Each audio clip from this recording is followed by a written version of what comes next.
Atos dos Apóstolos 27, verso 21. Amém. Quero trazer uma palavra para você hoje. Irmão, você sabe que dia é hoje?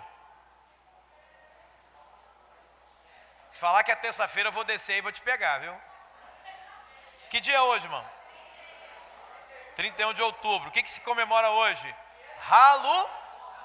Pensei que você ia falar Halloween. Eu vou jogar o microfone eu sei aqui, irmão. Dia da Reforma Protestante. Há 500 anos atrás, em 31 de outubro de 1517, Martinho Lutero, um monge católico, após ler as Escrituras Sagradas, mais precisamente o livro de Romanos, onde ele leu que o justo viveria por fé, diz a história, e ele mesmo, que os olhos dele foram abertos, e ele passou a ver que a salvação não era por obras, como estava sendo pregado naquela ocasião, que o perdão não era via pagamento de indulgência, como era pregado naquela ocasião, mas que tudo provinha da fé e a fé no nome de Jesus. E por causa desse homem que foi arguído pela Igreja Católica naquela ocasião, foi pressionado a voltar atrás em tudo que ele escreveu, e ele disse o seguinte: o que eu escrevi, como eu poderei voltar atrás? Então que Deus me ajude, porque ele poderia vir até a morrer, mas ele, de uma forma especial, foi liberado, se casou. O nome da esposa dele era também uma ex-freira. Ela abandonou o celibato, abandonou a batina dela, por assim dizer, o hábito, na verdade. Ela abandonou o hábito, que a batina já é do homem. Ela abandonou o hábito para se casar com ele. Catarina Vambora era o nome dela. É um sobrenome. Estou falando de história. E aí, queridos, esse homem escreveu uma canção que nós vamos no final desse culto cantar para celebrar esses 500 anos de história, esses 500 anos de mudança. Em 1521 ele escreveu essa canção, tá bom? Quem sabe a canção que Martinho Lutero aqui escreveu, levante a mão. Amém. 2 pessoas. Amém. 2 pessoas, que bom. Glória a Deus, que bom. Isso dá para ver como a gente está bem inteirado da história, né, irmão? Então, mas nós vamos melhorar em nome de Jesus, viu? Amém? Atos capítulo 27, verso 21, quem achou, dá um glória a Deus. Aleluia. Diz a Bíblia então: visto que os homens tinham passado muito tempo sem comer, Paulo levantou-se diante deles e disse: os senhores deviam ter aceitado o meu conselho de não partir de Creta, pois assim teriam evitado este dano e prejuízo. Mas agora recomendo que tenham coragem. Que tenham o quê? Pois nenhum de vocês perderá a vida, apenas o navio será destruído. Pois ontem à noite apareceu-me um anjo de Deus, ou um anjo do Deus a quem pertenço e a quem adoro, dizendo-me: Paulo, não tenha medo, é preciso que você compareça perante César. Deus, por sua graça, deu-lhe a vida de todos que estão navegando com você. Assim tenham ânimo, senhores, eu creio em Deus, que acontecerá conforme me foi dito. Amém? Só até aqui. Deus nos abençoe pela sua palavra. Por favor, se assente, mas deixa a sua Bíblia aberta. Amém? Gabriel está me informando que todas as crianças 6 anos para baixo podem se dirigir para o culto infantil. 6 anos para baixo, ok? Todas as nossas crianças. Amém? Tema para a mensagem dessa noite, e eu quero aqui falar que nossa querida Muriele caprichou no desenho, né? Olha só, é um ratinho. O tema da mensagem é: o que fazer na hora da dificuldade. Pergunta para o teu vizinho: o que fazer na hora da dificuldade? Ele te respondeu alguma coisa? Porque se ele te respondeu, eu nem vou pregar. O que fazer na hora da dificuldade? Olhe para cá um pouquinho só. Quero te dar aqui, em frações de minutos, o contexto desse texto. Diz a Bíblia Sagrada que o apóstolo Paulo, ele foi arguído e preso também pelos judeus em Jerusalém, pelos sacerdotes, mestres da lei, pelo fato dele estar pregando o evangelho de Jesus. E aquilo estava incomodando muita gente. E quando ele foi preso, muita gente, muitos judeus se reuniram para matar Paulo. E aí sabendo e temendo pela própria vida, a Bíblia diz que ele clamou por César. Clamar por César é clamar para ir à presença do imperador. E ele então disse: eu apelo para César, eu quero ser julgado por César. E ele então é tratado como prisioneiro, colocado num navio que transportava prisioneiros, tá? E a Bíblia diz que quando esse transporte começa a acontecer, soldados estavam presos ali junto a eles, né, acompanhando essa viagem, e o apóstolo Paulo estava no meio daqueles prisioneiros. Eu fico pensando, que privilégio para os prisioneiros daquele barco, daquele navio, terem o apóstolo Paulo ali presente. Não é verdade? Amém? Imagina só que honra para aqueles prisioneiros. Cada um com certeza estava ali por uma razão específica, mas Paulo estava ali por pregar o evangelho de Jesus Cristo. E aí então, a partir daquele momento, o navio começa a ir em direção a César, em direção a Roma. Era o momento de Paulo se encontrar ali com as autoridades. E aí o navio parte. Deus, por revelação, trouxe ao coração de Paulo que aquele navio não deveria seguir em determinada direção. E ele então dá uma conversa ali, dá uma palavra, diz: olha, nós não vamos fazer isso não vamos sair não, porque Deus alertou que está vindo uma tempestade aí. Deus alertou que está vindo problema por aí. Deus alertou que a coisa está complicada. Lá no verso de número 1, diz que ficou decidido que eles navegariam para a Itália.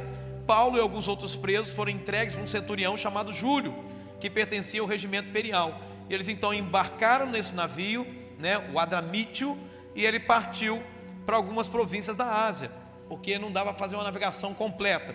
Bom, eles ancoraram em Sidom, lá no verso de número 3, e aí então ele continuou a navegação.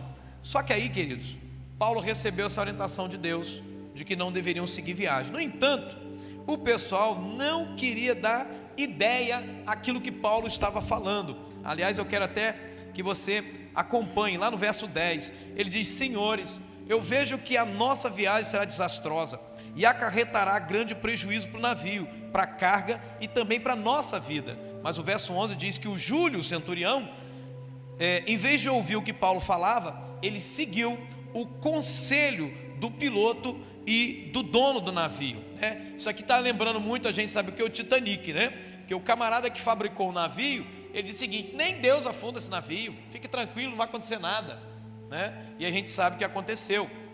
Então, Paulo então dá esse alerta, mas eles continuaram navegando.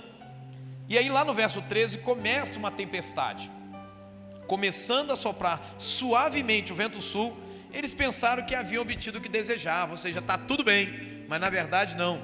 Aquilo começou uma tempestade. Eles levantam as âncoras e foram navegando, mas no verso 14, pouco tempo depois, ou de repente, desencadeou-se da ilha um vento muito forte chamado Nordeste, e o navio foi arrastado pela tempestade sem poder resistir. E por mais que o piloto fizesse manobras, diz a Bíblia que o navio ficou à deriva, ou seja, sem controle no meio do mar. E aí o verso 16 vai dizer que eles passaram por uma ilha chamada Clauda, recolheram o barco salva-vidas. Depois eles começaram a amarrar de todas as formas o navio com cordas, reforçar. Imagina, irmãos, a violência dessa tempestade. E agora, já estava lá no verso 19, 3 dias eles lançam fora, no terceiro dia, com as próprias mãos, a armação do navio. E o verso 20 diz que não aparecia nem sol, nem estrelas. E você já me ouviu falar desse texto e dizer que não aparecia sol nem estrelas, dizer que não tinha mais esperança, não tinha mais direção. Por quê? Porque eles navegavam baseando-se naquilo que estava no céu. Um céu nublado não era um céu propício para navegação, porque ao ver o sol, eles sabiam onde estava o norte. Ao ver o cruzeiro do sul, eles sabiam qual era a direção do sul. Você está aqui? Amém? Aliás, é uma dica para você, irmão. Toda vez que você avistar o cruzeiro do sul, ele está apontando para o sul. Se você for na direção dele, você vai para o sul de qualquer localização, tá bom? Por exemplo, quando eu vou para a cidade de Campos, eu vejo o cruzeiro do sul à minha frente, quando eu viajo de madrugada. Por quê? Porque eu estou indo para o sul do estado do Espírito Santo, que vai dar o norte do estado do Rio de Janeiro. que a cidade de Campos está nessa região.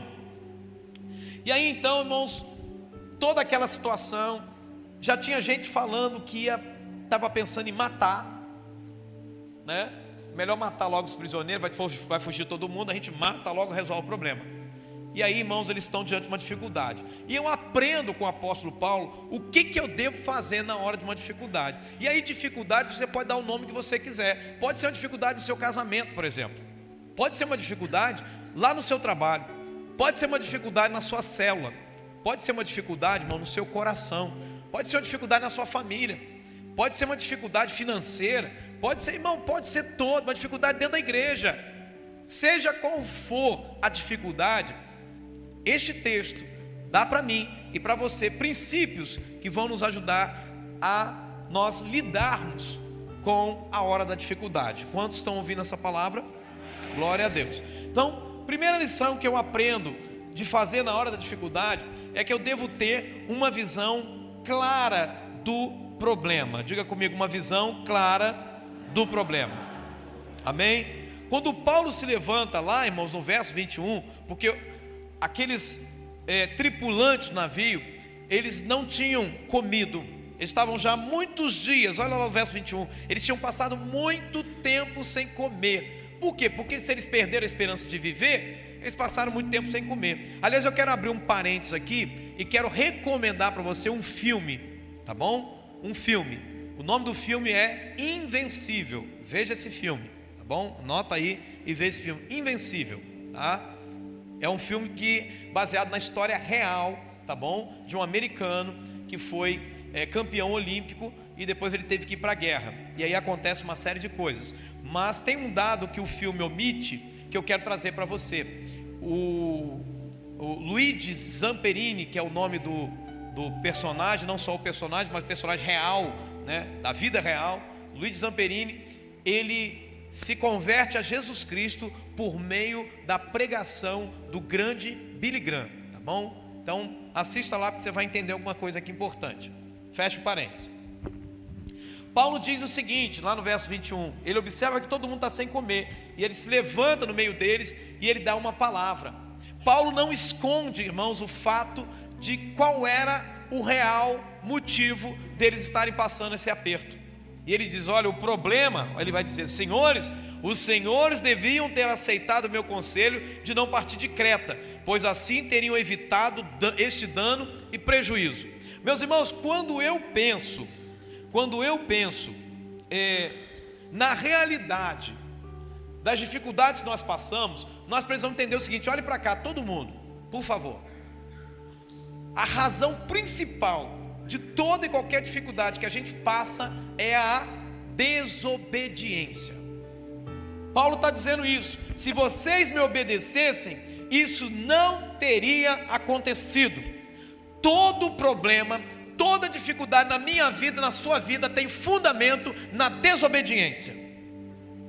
Você olha para a tua vida, pastor, minha vida é só problema, e muitas vezes o seu discipulador está te orientando, querido, escola bíblica discipuladora, querido, discipulado em dia, querido, TSD, aí você diz, não, aí problema em cima.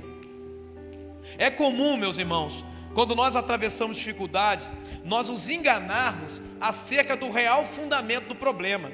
Não, é porque meu casamento, é porque meu marido é complicado, porque minha esposa é complicada. A gente vai botando um monte de dificuldade, um monte de problema, mas esse não é o real fundamento. O real fundamento de toda e qualquer dificuldade é a desobediência. A definição, irmãos, do fundamento do problema, quando a gente consegue identificar, isso vai levar a gente a empregar as armas certas para a solução. Isso aqui, irmãos, é que nem diagnóstico de médico, é igualzinho. Se o médico não conseguir detectar qual é a causa do problema, ele não vai receitar um remédio para você. Por quê? Porque senão pode prejudicar a tua vida, sabe? E como tem tanto curandeiro nos dias de hoje, na verdade, a pessoa diz, está com dor na nuca? É isso aí, dor na nuca é pressão alta. Então, toma isso aqui. E às vezes, irmãos, é um sintoma de pressão baixa. Né? E tem o inverso. Você está sentindo essa dor? Isso é pressão baixa. Toma aqui sal, abre a boca, pá, bota uma colher de sal dentro. E a pressão que já estava alta vai lá para as cucuias. Você está aqui? Então, querido, quando você entende qual é o motivo, você vai consertar. Eu conto para você sempre, né, que eu me perco em linha reta. Eu tenho problema, né, de labirintite. Assim, não é labirintite da doença, irmão, mas é de enxergar para onde que eu vou, eu me perco. Eu estou numa rua reta, se eu dobrar, eu já não sei nem qual é a direção do norte e do sul. Você já percebeu, quando aponto para os lugares é por aí. Quando eu estou dirigindo a mesma coisa. Se a pastora Mara não estiver do meu lado, me enrolo todo, porque ela vai me dizendo, é para cá, para lá. Então quando eu erro uma rua, não adianta eu tentar pegar uma outra que eu vou piorar o problema. O que é que eu tenho que fazer? Voltar ao ponto de partida. Você está aqui? Quando você está diante de dificuldade, irmão, não adianta você ficar tentando emendar, remendar, costurar, recosturar. O negócio é voltar ao ponto de partida. E o ponto de partida é, onde começou a dar errado? Começou a dar errado quando eu desobedeci lá atrás. Começou a dar errado quando eu comecei a fazer daquele jeito. Começou a dar errado porque eu fiz assim, porque eu fiz assado. Então volta lá no ponto de partida e começa a consertar. Posso ouvir um amém? Amém. Então deixa eu te falar uma coisa, irmão. O nosso problema não é só o fato da falta de conhecimento, mas a falta de obediência.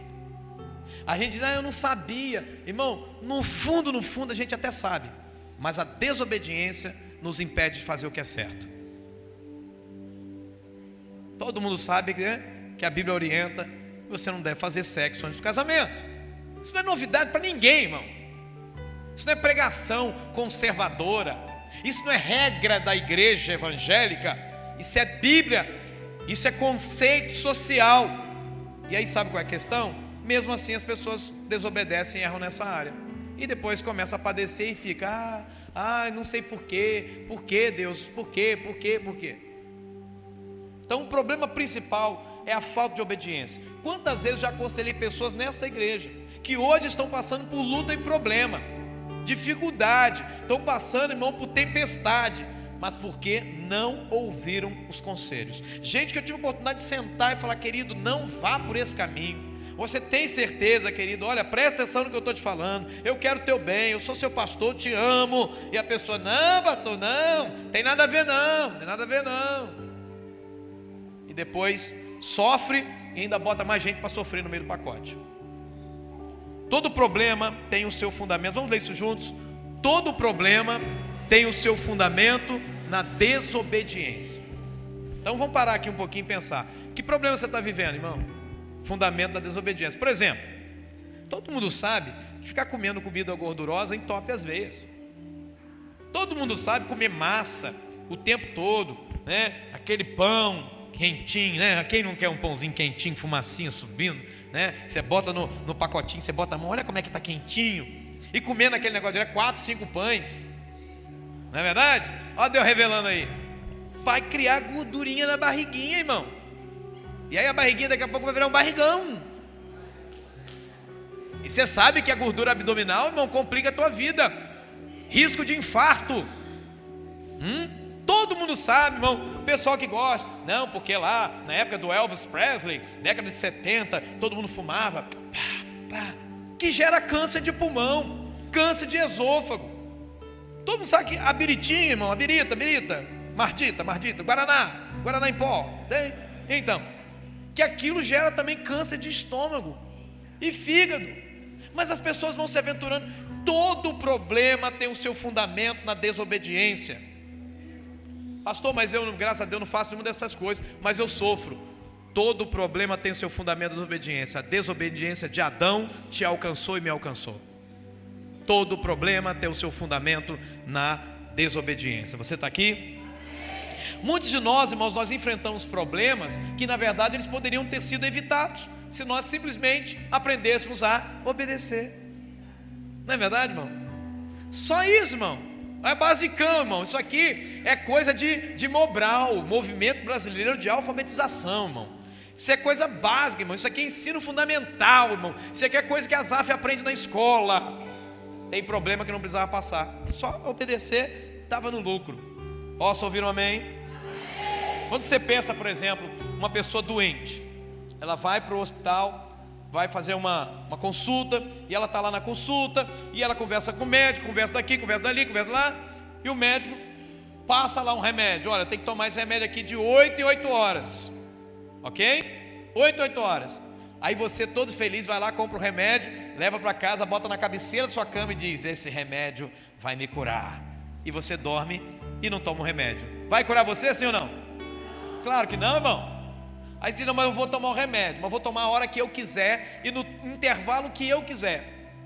Vai resolver o problema, irmão? Principalmente se for um antibiótico, vai resolver o problema? Pode até piorar, pode fortalecer os bichinhos, as bactérias. Então, irmão, quando que a cura vai começar a acontecer? Quando você, quando eu, quando a pessoa que eu estou me referindo pegar o remédio e tomar em obediência aquela receita de 8 em 8 horas ou conforme o médico receitou. Amém? Então eu posso dizer com isso, irmãos, a minha tese é que o que cura o doente não é o remédio, porque se o remédio está lá, eu estou aqui e não vai me curar. O que cura o doente, na verdade, irmão, é a obediência. Se eu obedeço, eu lucro com a obediência. Você está aqui? Quero reforçar mais uma vez: todo problema tem o seu fundamento na desobediência. Vamos dizer isso juntos?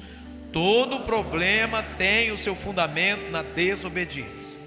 Então, a primeira coisa que eu preciso aprender na hora da dificuldade é identificar o real fundamento do problema. O problema é desobediência.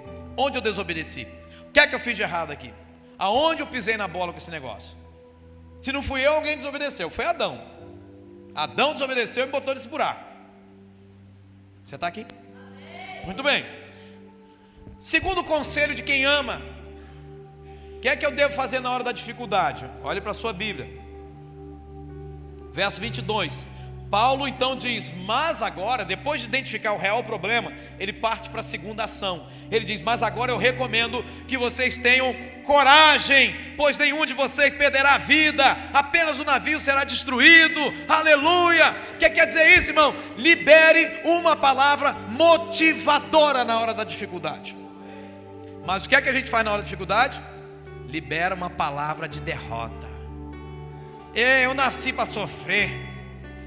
É uma miséria a minha vida. Tudo que é problema cai em cima de mim. Eu sou o para-raio do problema. Olha a palavra.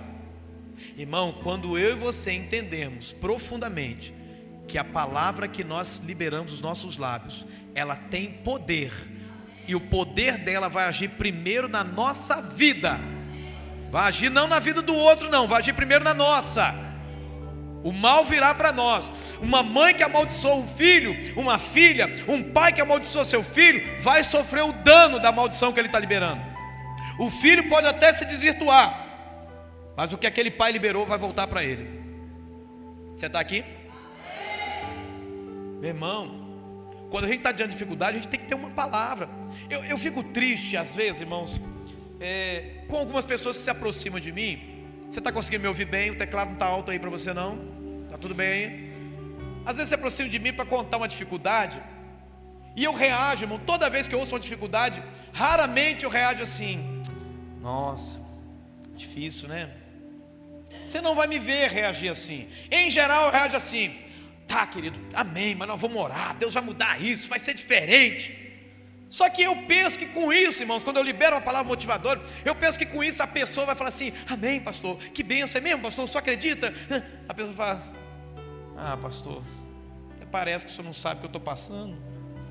A pessoa parece que, irmão, fica triste quando eu falo para ela que ela vai melhorar. Você está aqui? Parece, irmão, que a pessoa tem prazer em estar na dificuldade, porque quando ela fala da dificuldade, as pessoas vão dar atenção para ela. Vai dizer: tadinha, coitadinha, vou fazer uma macarronada para você. Você está aqui, irmão? Irmão, isso é uma tendência humana. Quando eu tinha 12 anos de idade, irmão, eu cortei meu pé. Exatamente assim, nessa parte daqui para cá do pé, desse pé, o pé esquerdo. Eu pulei em cima de um vidro de maionese e quebrei o vidro com o pé. E aí ele cortou assim. Levei 2 pontos, era para levar uns 5. Mas o pessoal estava, desde aquela época o SUS tinha que racionar o negócio mesmo. Eu levei só 2 pontos. Mas, irmãos, pensa numa época boa da minha vida, irmão. A vizinha da frente ficou com tanta pena de mim que ela fez um prato de macarronada para mim, irmão. E a gente que era pobre, macarronada, irmão, com molho. Daqui que você puxava o macarrão vinha assim. passava no nariz, né? Tem. Passa na sobrancelha, nos olhos, lambuza. Tu imagina eu com essa barba, irmão, hoje? Misericórdia. Aquele que você come macarrão, irmão, aí lambuza aqui do lado assim, sabe? Macarrão tem ovos, né? Não pode. O molho também não pode. Aqui é dia da prova, irmão. Hoje é dia da prova. Irmão, naquela época, sabe? Uma outra vizinha me carregou no colo no dia que eu fui dar ponto. E eu fui de carro, irmão, para o hospital levar ponto. Pobre andando de carro, irmão, com gente ainda carregando você no colo. Na mesa da cirurgia, pela primeira vez eu estava levando ponto na minha vida. Na mesa da cirurgia, a senhora segurou assim em mim, na minha mão. Uma outra vez fez um carinho aqui atrás assim, irmão, um cafunézinho. 12 anos, irmão. Época boa. E a gente começa a desenvolver uma ideia, uma falsa ideia, de que quando a gente está dodói, as pessoas ficam, tadinho, vamos lá visitar ele lá. Aí a pessoa está até boa, né? Está vendo televisão, tocou a campainha, chegou alguém, ela se joga embaixo da coberta e fica. Ó Deus revelando aí, irmão. Se for o pastor, então ela está gritando com os filhos, vai menino, aí o pastor chama, Maria, Maria. Aí ela diz, oi pastor, oi. Perdeu a voz, irmão. Enfraqueceu. Fala para o teu vizinho, ânimo, ânimo. Fala para ele, eu choro com você, mas pena de você eu não vou ter não. Você está aqui, irmão? Então, querido, não fica parado, não se cale, libere uma palavra. Libera uma palavra para o teu irmão aí agora, em nome de Jesus. Libera uma palavra motivadora para ele. Seja qual for a dificuldade, libera uma palavra. Libera uma palavra, irmão. Libera essa palavra. Meu Deus. Meu Deus. Meu irmão. Meu irmão. Escuta aqui, irmão. 200 e tantas pessoas estavam sem comer vários dias, mas quando Paulo diz para ele o seguinte, olha, fique tranquilo, ninguém vai morrer, coragem, ninguém vai morrer. E ele diz lá no verso 23, um anjo apareceu para mim, um anjo do Deus a quem eu pertenço, um anjo do Deus a quem eu adoro, e disse, Paulo, não tenha medo. E aqui a gente aprende uma coisa, o que Deus fala para você, para te motivar, você precisa pegar e repartir com outros. Meu irmão, o que é motivar? Quando Paulo dá uma palavra de coragem, ele está dizendo o seguinte, motivar, no latim, significa o que move. Diga comigo, motivar é o que causa movimento. Quando eu falo, irmãos, de motivar alguém, motivar é dar motivo a. Paulo deu motivo para eles comerem. Como? Ninguém vai morrer. Então vamos comer porque a gente vai viver. Deixa eu te falar uma coisa, irmão. Essa luta que você está passando não vai matar você não. Vai tornar você mais forte. Então trata de comer, irmão. Trata de se cuidar. Trata de cuidar da sua família. Trata de cuidar da sua vida e cuidar do seu futuro. Amém ou não amém? Meus irmãos, sem motivação, todos nós temos menos chances de ser bem-sucedidos em nossas atividades, assim como de extrair satisfação pessoal delas. Eu estou fazendo isso aqui porque tem motivação, tem prazer no que eu estou fazendo. Agora quando chega alguém e diz assim, olha, se você trabalhar até mais tarde, eu vou te dar um dinheiro a mais. Irmão, na hora.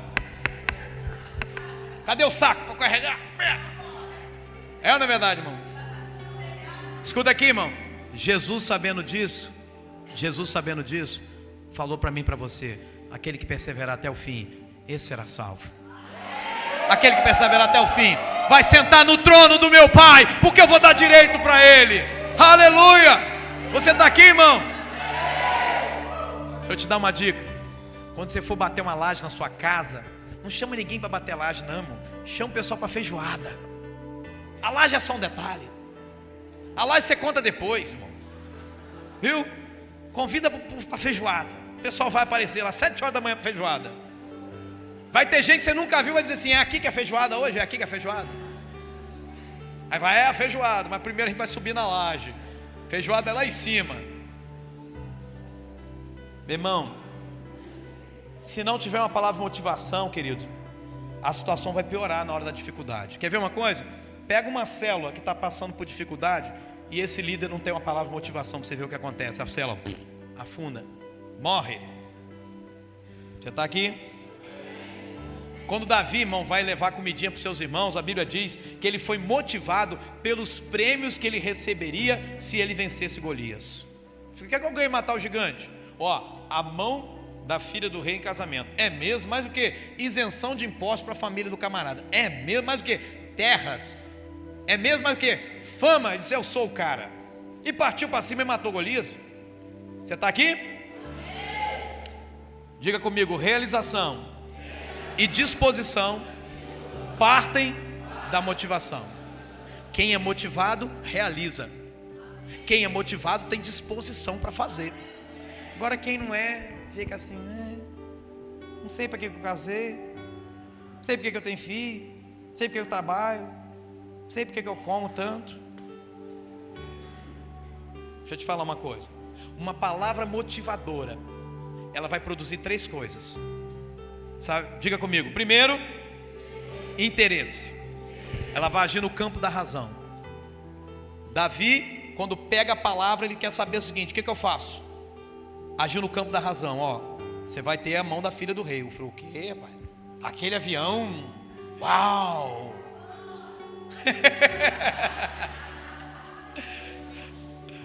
Olha aí. Olha aí. Davi começou a se motivar. Isenção de impostos. E o imposto aqui em Jerusalém está alto, hein?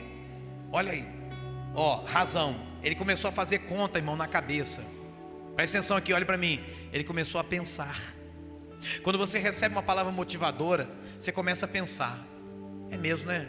Verdade, né? Para que eu estou passando essa aflição? Não precisa não. Deus é comigo. Se eu meu pastor, nada vai me faltar. Olha aí, olha aí. Olha, aquele que habita no esconderijo do Altíssimo, descansa à sombra do Onipotente. Ah, não, isso aí vai dizer: o Senhor é meu Deus, meu escudo, minha proteção. Olha aí, palavra motivadora, irmão. Olha aí, olha aí. Ah, nós estamos fazendo jejum. Para que o jejum? Porque nós queremos mais de Deus, irmão. Porque queremos o Espírito Santo na nossa vida. Nós vamos para cima porque Deus está fazendo. Nós vamos receber dele porque ele prometeu dar o Espírito Santo àqueles que lhe obedissem. Ele disse isso. Ele disse isso. Ele disse isso. Ele disse isso, é promessa dele. É promessa dele. Palavra motivadora. Age no interesse. Desperta o interesse, age na razão.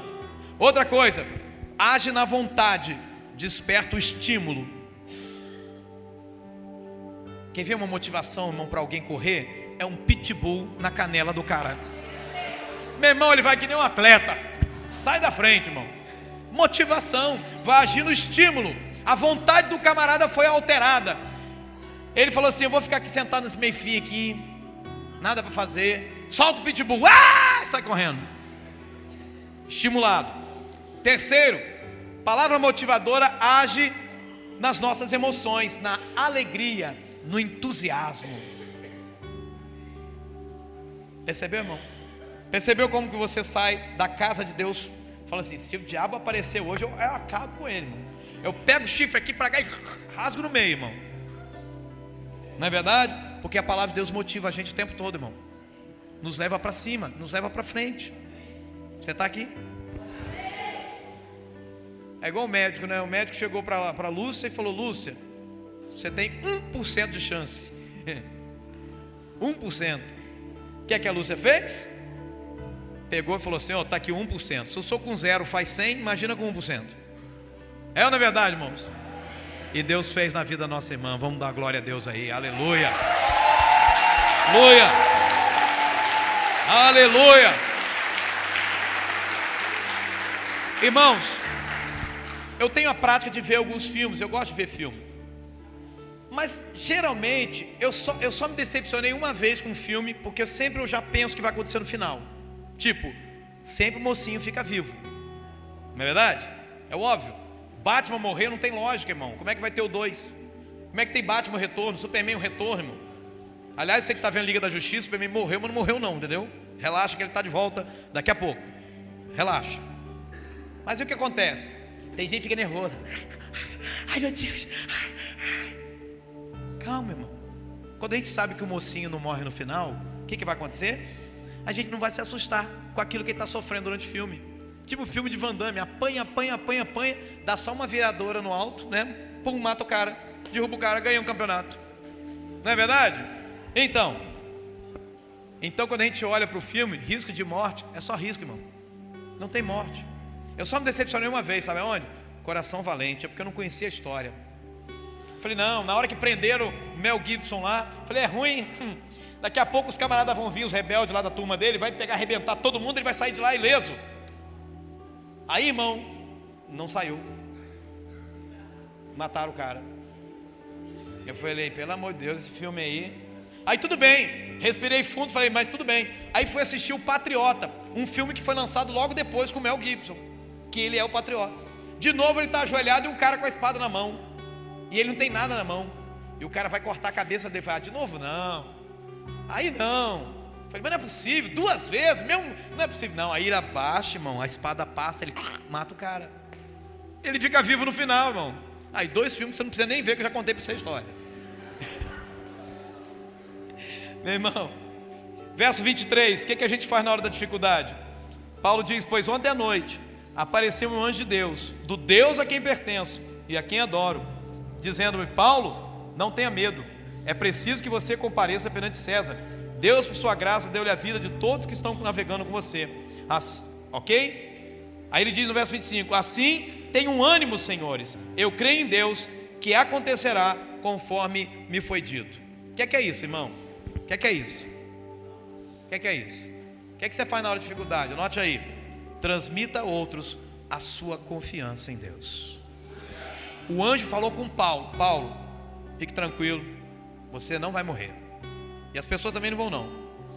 Agora, se Paulo é uns crentes de hoje, irmão, eu ficar quietinho com essa informação, né? Vai que foi só o resultado de uma feijoada, né? Vai que eu não tive visão coisa nenhuma. Vai que, não, deixa eu ficar quietinho, vou ficar quietinho com essa informação. Quem quiser pular do navio, que pule. Eu não tenho nada a ver com isso.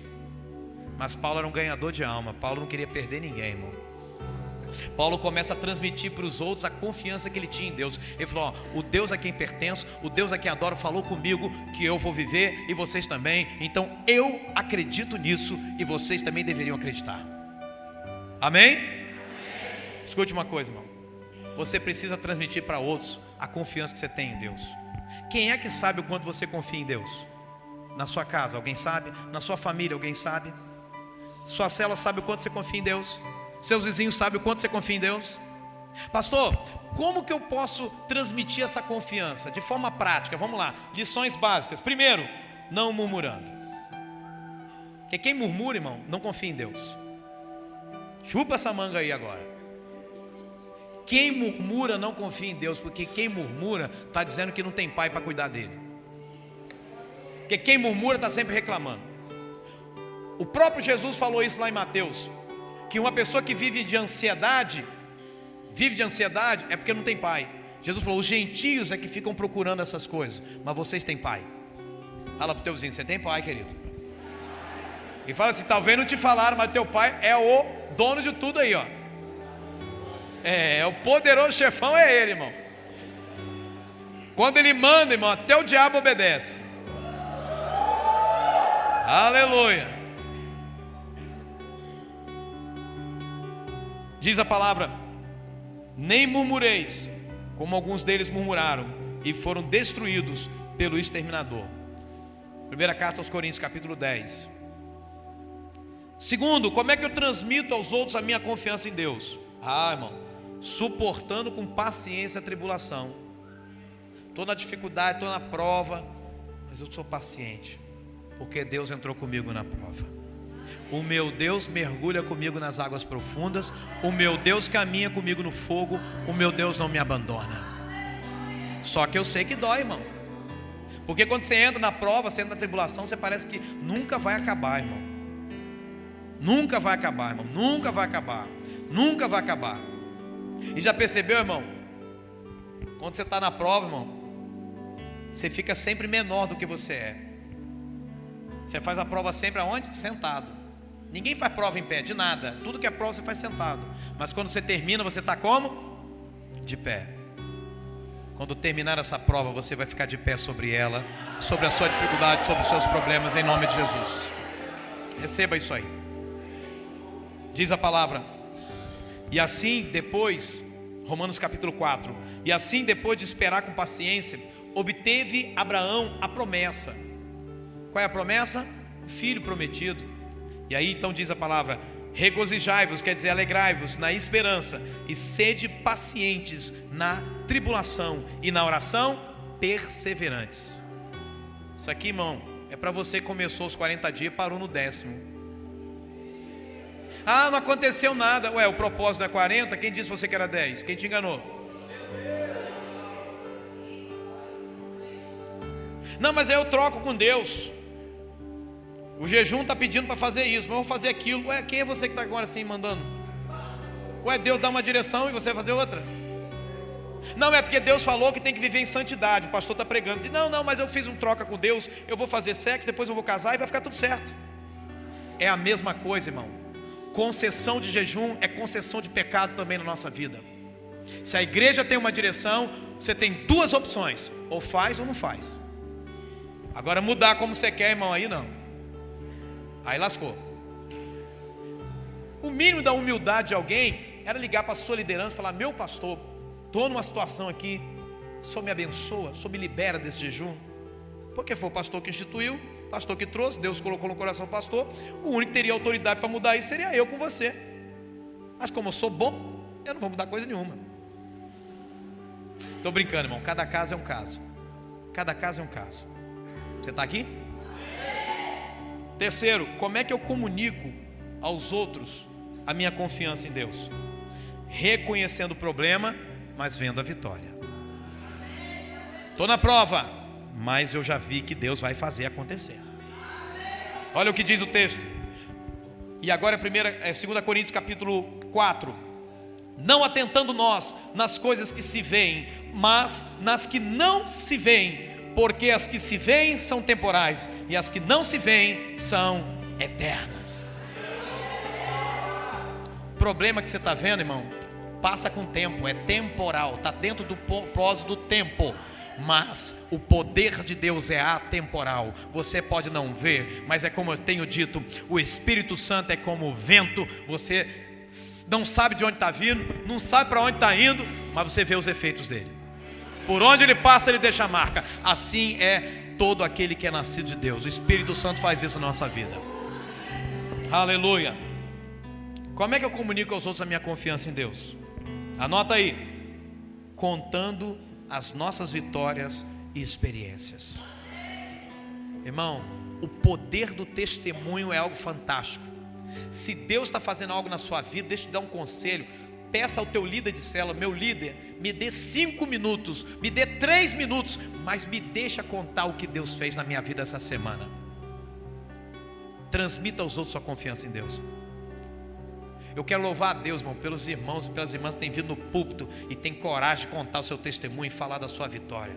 Parabéns, porque vocês estão mostrando o quanto vocês confiam em Deus.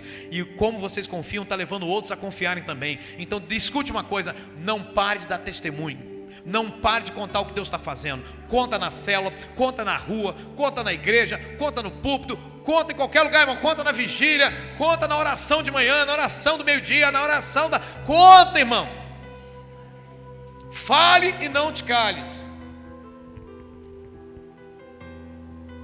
Salmista, no Salmo 116, ele diz assim, ou 106, me falha a memória, ele diz assim: que darei ao Senhor por todos os seus benefícios para comigo. Ele diz: eu tomarei o cálice da salvação e invocarei o nome do Senhor. Está falando de algo particular aqui. Vou fazer algo diante de Deus, entre eu e ele. Mas agora ele continua: eu cumprirei os meus votos ao Senhor, aonde? No secreto. Amém? Amém coisa nenhuma. Na presença de todo o seu povo, para todo mundo ver que Deus me abençoou. E então ele diz: oferecer-te-ei sacrifício de ações de graças e invocarei o nome do Senhor. Já tenho dito, vou repetir. Tem muita gente que confunde esmola com oferta. Quando você, irmão, tem a coragem, fala, não, olha, Deus me abençoou, Deus me tocou e eu ofertei tal coisa. Você não está contando esmola para aparecer, irmão. Esmola que Deus falou que a tua mão direita faz, a tua esquerda não pode saber. Isso é esmola. Aí eu fui lá, ajudei o irmão fulano de tal. Aí você vem aqui no púlpito, irmãos, eu quero dar um testemunho. Eu ajudei o irmão José a fazer a casa dele. Mas sabe, irmão, eu sou muito humilde, né? Nem queria que meu nome fosse citado por mim. Mas, pastor, né? Sabe? Isso é conversa fiada, irmão. Isso aí a gente não faz. Atos de misericórdia a gente não conta.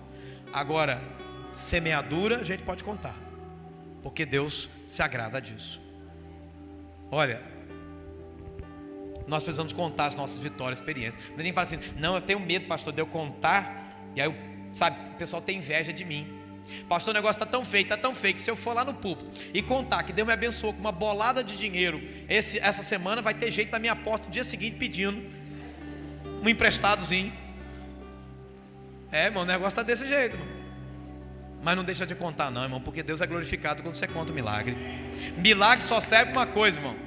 Já te falei isso, para Deus ser glorificado. Você ser abençoado é bônus, porque importa que Deus seja glorificado. Quando um casamento é restaurado, Deus é glorificado. Por isso que o milagre precisa ser contado. Aleluia. Vamos dizer juntos? Cumprirei os meus votos ao Senhor na presença de todo o seu povo, nos átrios da casa do Senhor, no meio de ti, ó Jerusalém. Aleluia. O que acontece quando a gente conta o milagre? Diga comigo, contar o milagre fortalece a fé. Meu irmão, o texto bíblico diz, um ao outro ajudou, e ao seu próximo disse, ser forte. Sabe que você pode olhar para o teu lado e dizer para essa pessoa aí, ó, ser forte. Fala para ele, seja forte, irmão. Coragem, coragem, seja forte, seja forte. Oh meu Deus, coragem, coragem. Um ao outro ajudou, e o seu próximo disse, ser forte. Outro detalhe, irmão, sobre contar milagre. Diga comigo, contar milagre dá glória para Deus. Olha o texto, vamos juntos? Vinde, ouvi todos vós que temeis a Deus, e vos contarei o que Ele tem feito por minha alma. Quero contar para você o que Deus está fazendo na minha vida. Isso é lindo, irmão. Quantos aqui, não vou te chamar você aqui à frente não, mas quantos aqui teriam nesta noite um testemunho para dar? Levante a mão. Olha ao seu redor, fica com a mão levantada, olha ao seu redor. Olha ao seu redor, fala para esse irmão, irmão, eu quero aprender com você. Eu quero também ter testemunho para contar. Oh meu Deus! Então deixa eu desafiar você, conta na tua célula, só 3 a 5 minutinhos só. Não gaste mais do que isso também não, né? Faça isso. Segundo, ou melhor, terceiro, contar milagre é bom por quê? Vamos juntos? Contar o milagre estimula outros a acreditarem na sua vitória, na vitória de cada um. Deixa eu te falar aqui um exemplo, irmão. O povo de Israel, com medo que se pelava de Golias, Saul com as perninhas tremendo, parecia o Elvis Presley dançando, né? Com as perninhas tremendo. Mas quando Davi matou Golias, pegou o cabeção de Golias e mostrou para todo mundo, falou, ó, vitória! Davi contando o milagre. Olha o que o texto bíblico diz. Pelo que correu Davi, e lançando-se sobre o filisteu, tomou-lhe a espada, desembainhou-a e o matou, cortando-lhe com ela a cabeça. Vendo os filisteus que era morto seu herói, fugiram. Então os homens de Israel e Judá se levantaram e jubilaram e perseguiram os filisteus até Gate, até as portas de Ecrom, e caíram os filisteus feridos pelo caminho de Saarim até Gate e até Ecrom. Quem estava com medo ganhou coragem, porque alguém teve coragem de contar o milagre. Conta o milagre, irmão. Conta o milagre. Conta o milagre. Eu quero aqui encerrar dizendo para você que contar o milagre leva outros a crerem em Deus. Deixa eu te falar uma coisa. Tem gente, escute, tem gente que só pelo fato de você contar o seu testemunho de conversão, é capaz de crer em Deus só pelo seu testemunho. É só você contar. Ah, pastor, tem vergonha das coisas que eu fiz lá atrás. Eu sei, irmão, também. Mas você não vai contar as coisas que você fez lá atrás, vai contar o que Jesus fez na sua vida. Quem você era e quem você é hoje. Você está entendendo isso? Tem uma cruz na tua vida,